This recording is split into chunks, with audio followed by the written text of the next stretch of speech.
المستغفرين الحمد لله في نعمه يكافئ مزيدا أما بعد. Sahabat-sahabat yang dimuliakan Allah, sahabat bumi, semoga selalu dalam lindungan Allah Subhanahu wa Ta'ala. Ada yang bertanya mengenai benarkah ada yang disebut jatah fisik, jatah rohani. Kita sudah berbicara tentang kerohanian. Jatah rohani, jatah batin di sini bukan berarti hasrat seksual, tapi yang kita maksud adalah kebutuhan spiritual. Kebutuhan spiritual ini, spirit yang kita terjemahkan dari ruh. Ruh itu dia bukan fisik, maka santapannya juga bukan fisik, karena dia bersifat supernatural, bukan lagi supranatural, supernatural, maka nutrisinya juga sangat super, sangat sempurna, dan itu pasti dari Allah, karena hanya Allah yang sempurna.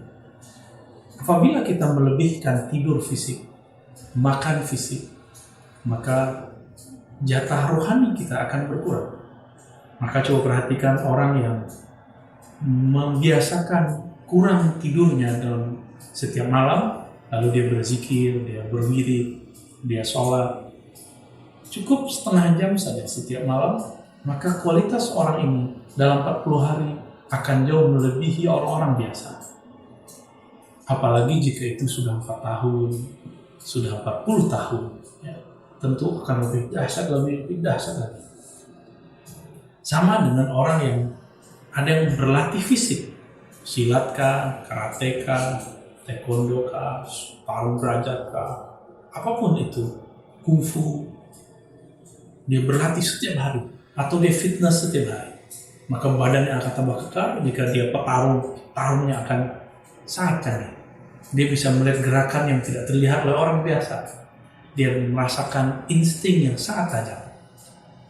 Jika ini bisa diterapkan pada tubuh, kenapa kita tidak menerapkannya pada batin, pada ruh, pada spirit? Maka teman-teman, sahabat-sahabat yang Allah, di zaman seperti ini, mari kita mulai juga melatih rohani. Cari guru yang benar, guru yang bersama, lalu amalkan zikir-zikir darinya, tahapan-tahapan latihan kerohanian darinya. Dalam hitungan 40 hari, saya jamin rohani kita akan naik, akan meningkat dengan tatapan Allah Subhanahu wa Ta'ala. Kemudian, ini sebagai contoh, baru satu zikir dikurangi tidurnya. Begitu juga orang-orang yang berpuasa, dia kurangi jatah makannya.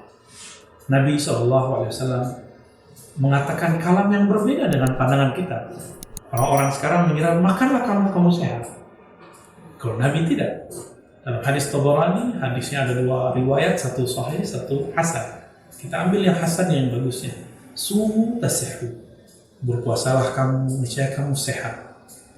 Berarti dalam rumus kenabian, mengurangi makan itu justru menyehatkan badan. Jadi puasa itu tidak hanya menyehatkan badan, saya malah menambahkan juga menyehatkan kolbu. Kita ini sebenarnya yang besar itu nafsu makan, tapi keperluan makan kita, kebutuhan makan tidaklah banyak. Yang banyak makan itu anak-anak di usia pertumbuhannya sampai berumur 18 sampai remaja, dia butuh makan yang banyak. Tapi jika sudah berumur seperti saya, seperti teman-teman yang kebanyakan yang menonton, yang menyimak kajian ini, mungkin sudah tidak lagi ada pertumbuhan, yang ada hanya perkembangan ke kanan, ke samping, ke depan. Maka jika kita terus memupuk dan menumpuk makanan, coba lihat badan kita sudah tidak bisa naik ke atas, dia hanya mampu untuk melebar ke kanan dan ke samping. Sahabat-sahabat makan Allah, ini bukan sindiran, ini kenyataan yang terjadi pada badan saya sendiri. Mari kita coba kurangi makan zahir, lalu kita beri makan batin. Suatu kali, seorang imam yang dulunya anti kepada tasawuf, kemudian di akhir hayatnya dia senang bertasawuf, senang berzikir, yaitu Ibnu Taimiyah rahmatullah alaih, wa ghafarallahu lahu.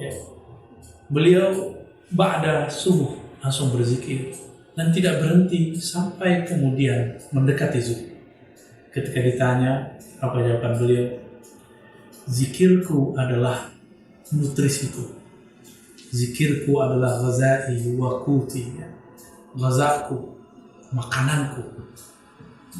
Kut, ya boleh juga disebut asupan makanku. Jika aku kurang memberikan asupannya, maka dia akan lemah. Ini kata-kata Ibnu Taimiyah yang mungkin jika dia hidup di zaman ini dia akan dibid'ahkan juga oleh orang yang mungkin mengaku pengikutnya, ya. Karena dia berzikir dari pagi sampai sebelum zuhur. Tapi terlepas dari itu, sahabat-sahabat yang dimakan Allah, Ibnu Taimiyah mampu melewati itu semua sampai-sampai dia mengatakan sampai kepada kesadaran jannati fi sadri. Dia menemukan surganya adalah ketika dia semakin dekat dengan dirinya. Karena Allah mengatakan, aku sangat dekat dengan dirimu. Maka semakin dekat orang dengan dirinya, dia akan semakin dekat dengan sang pemilik dirinya. Maka mulailah memberikan porsi untuk diri yang sejati. Maka kita akan menemukan pemilik sejati dari tubuh ini, Allah Subhanahu wa taala. Wassalamualaikum warahmatullahi wabarakatuh.